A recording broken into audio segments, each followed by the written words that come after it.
एक दिन पहले मेरी सासू माँ देवकी जी का फोन आया। बेटा 29 तारीख को आ जाना। वो थोड़ा भावुक थी, लेकिन हमने ज़्यादा पूछा नहीं, पर समझ गए कि पापा को इस दुनिया से गए 3 महीने होने को आए थे। कल उनका पहला श्राद्ध था। बोली, तेरी छुट्टी तो नहीं होगी? मैंने कहा, मैं ले लूँगी माँ जी।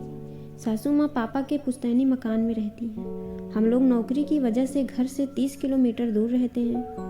आना जाना बना हुआ है। वो अस्थायी रूप से अपना घर, जिसमें पापा के संग न जाने कितने वर्ष बिताए हैं, उसे छोड़ना नहीं चाहती थी। खैर, कोई भी पत्नी होती तो ऐसा ही करती। हमने भी ज़्यादा जोर नहीं दिया। जैसे वो जीना चाहें उनकी मर्जी। हम आज भोर में ही घर पहुंच गए। सासू माँ पोछा लगा रही थी। मैंने उनके पैर छुए। बोली, खुश रहे बेटा, जा, मैंने आलू चढ़ा दिए हैं। एक तरफ 3 किलो दूध रख दिया है। खीर के लिए कम पड़े तो और डाल देना। मैंने कहा, लाओ, मैं पोछा लगा दे रही हूँ। बोली, तू नहा कर आई है, जा साबुन से अच्छे पानी से हाथ धोकर रसोई में खाना बनाने में लग जा। मैंने कहा, क्या क्या बनेगा मम्मी जी? बोली, वो सब कुछ जो पापा को पसंद था। फिर मैंने पूछा, कितने लोगों का खाना बनेगा? बोली, पंडित जी 11 बजे आएंगे, बाकी सारे चाचा चाची, उनके बच्चे पहले ही आ जाएं शायद। अरबी की सूखी सब्जी, आलू टमाटर की रसे की सब्जी, बूंदी का रायता, खीर, दाल की कचौड़ी, दही बड़ा और सबसे ज़रूरी इमरती। दाल की कचौड़ी का सुन मेरे आंखों में आंसू छल्ले से निकल आए। पापा की सबसे ज़्यादा पसंदीदा चीज़ों में थी दाल कचौड़ी, और खीर बहुत मन से खाते थे। और अगर उनके भाई बंधु आ जाते थे बाबा अम्मा के श्राद्ध पर घर में, तो फूले नहीं समाते थे। हेडमास्टर के पद से रिटायर तो थे मेरे पापा। खैर, आंसू पोंछ में लग गई काम पर।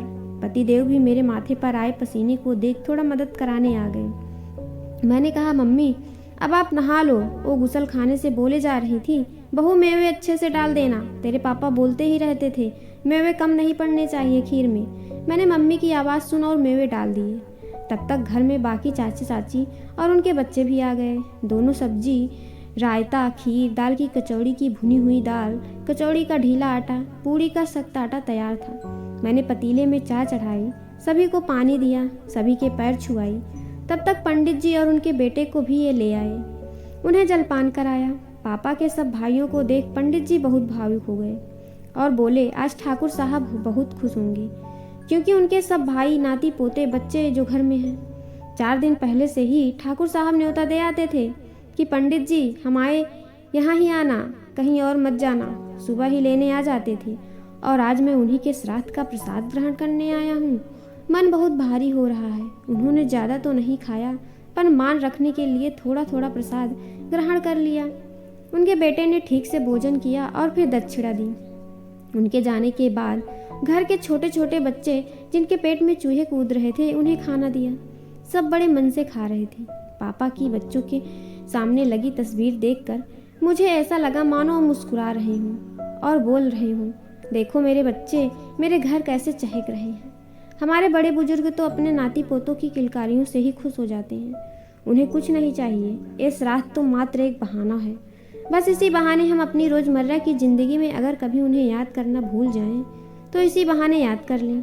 इसीलिए सोशल मीडिया की दकियानूसी बातों में ना आए। अपने पितरों को याद करें, श्राद्ध को पूरे दिल से मनाएं। आखिर हमारा वजूद, हमारा मान सम्मान हमारे बड़े बुजुर्गों से ही तो है, जिसे हमें संभाल कर रखना है और उनमें और बढ़ोतरी करनी है। इस स्टोरी पे आपकी क्या राय है, कमेंट करके ज़रूर बताइएगा। स्टोरी पसंद आए तो ये अपने बुजुर्गों के लिए एक लाइक और एक कमेंट ज़रूर करिएगा। आपका बहुत बहुत धन्यवाद इस स्टोरी सुनने के लिए।